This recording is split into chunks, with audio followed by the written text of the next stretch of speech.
much she doesn't want to see you again. Let's just be open here, Miguel.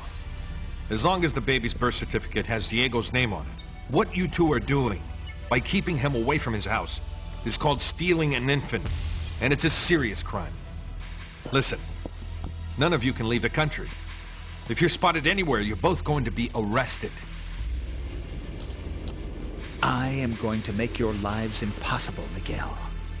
Diego, you don't scare me anymore.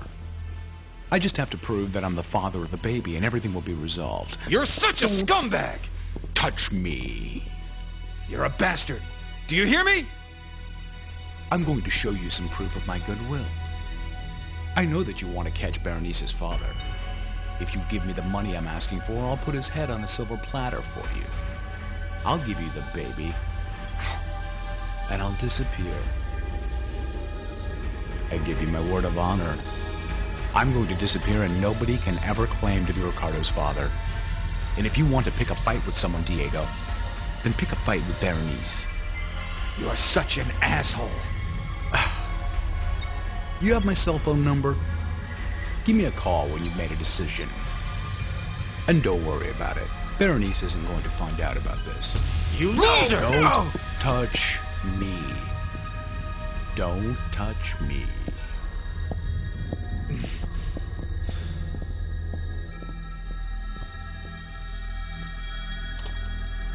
Listen, don't worry about it, Elena. I can keep working on the campaign.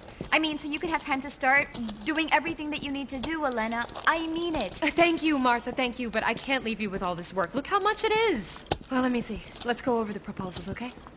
But they've already been approved by Mr. Avellaneda, Elena. Oh, no. Then tell me what we need to do, because to be honest, I was... Nothing. Don't worry about anything. Martha's going to run the PR office and assume the responsibilities. What now? Yes. Really? Oh, that's so great, Martha! Congratulations! You didn't tell me anything. You know his name. Congratulations! Martha, could you please leave us alone? Congratulations and good luck. Enough. Okay, Paloma. I'll tell you all about it later, okay? Go on, honey. Bye! Well then, listen, sir. If Martha's going to be taking over the public relations office, I need to discuss any situation with her, correct? Oh. So now you're going to be like that with me. Paloma, tell me, why can't we just act like grown-ups, huh? Why can't you understand that it was something that I've been dreaming about and it was an impulse and I couldn't control? Oh, because that's something you, sir, don't believe yourself. And to be honest, this idea of something like that happening in London is starting to scare me. Because then I will... And so then, we'll have to accept that you have been wanting that too. Listen, sir, let me leave, okay? Let me leave. Look, I don't know what's going on, but I don't like this at all. Come on. I don't like this attitude, Mariano. Let me go. Mariano, let me go. Stop it, Mariano! Is there a problem here, Mariano? Both of you were supposed to be getting ready to leave for London. What happened?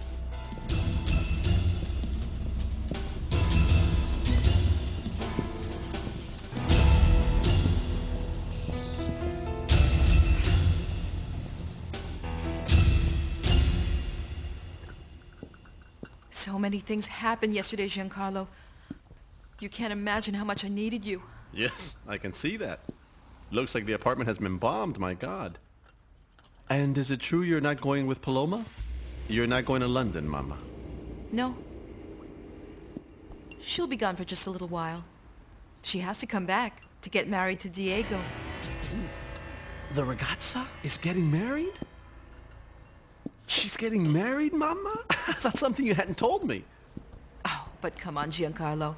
I've been telling you that Diego is about to get divorced from that woman. He already talked to Paloma and they have decided to do it. But you're not very happy about it. No, of course I'm happy. Why wouldn't I be happy about this? I mean, that girl has suffered a long time for that very reason. She wants to get married, but I'm kind of worried, you know? Because of the family, Diego's family. Yeah, well. That's where my daughter is going to suffer. Those people aren't going to leave us alone until Paloma and I are 6 feet under the ground. I'll get it.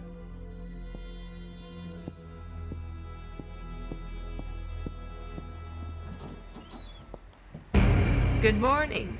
May I please come in?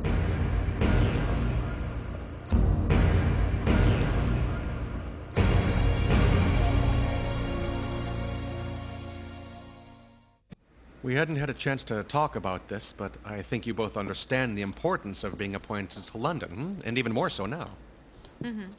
Your mission will consist of presenting a common front with the other delegates in order to control the international price of coffee in spite of the pressures coming from big roasters. Roberto, that's something that's very clear to us.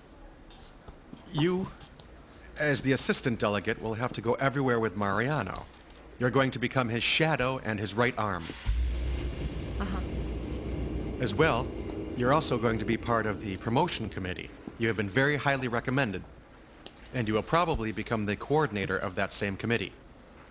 And what does that mean, sir? That you'll be in charge of promoting coffee on an international level. So then the biggest problem you're going to be facing is the opposition of the delegate from North America. He's by far the most influential and powerful person within the International Coffee Organization. As you can see, the future of Mexican coffee is in your hands now. All right, I want to hear some answers from you. Why haven't you been preparing the trip?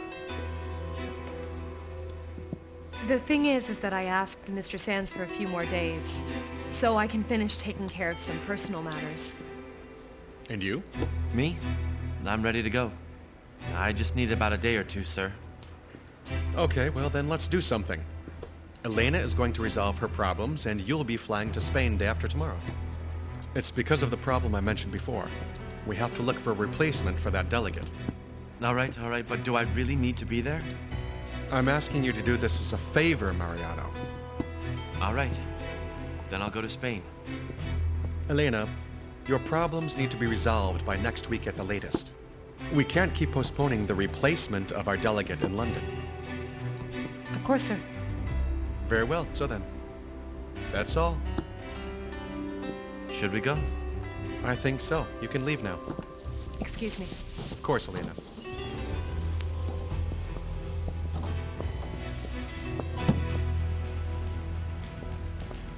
Paloma, why didn't you tell Avianeta that you wouldn't be able to fulfill all your commitments in London?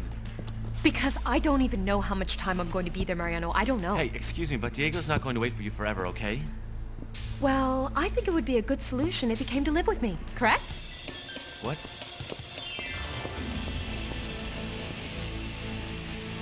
I suppose that you can imagine what I'm doing here, Soledad. It must be because Diego wants to marry Paloma. I have to do a few things in the kitchen. Excuse me. I'll be right back. Would you like to sit down? Yes, thank you. Now tell me, what do you think about this, Soledad? Well, to be honest, whatever I think about it is useless at this point. They have decided they want to get married. So please just stay out of it. You're being so aggressive, Soledad. I didn't come here to argue with you. Believe me, I've been doing a lot of thinking about this. It's not easy for me to show up on your doorstep after I've had so many unfair doubts about you. No, the doors to this house are always open to everyone, madam. And I'm not going to make an exception in your case. Yes. Yes, I do understand, Soledad. And you have every single right to reproach me. No. I'm not reproaching you for anything. This is how I talk to people. Straight up and in person. I am saying that if you came here to tell me that you don't want my daughter to marry Diego, then please be upfront about it. Do you think that they will really be happy? But you don't? Weren't you happy with Mr. Lorenzo? And I'm sure you weren't willing to give him up.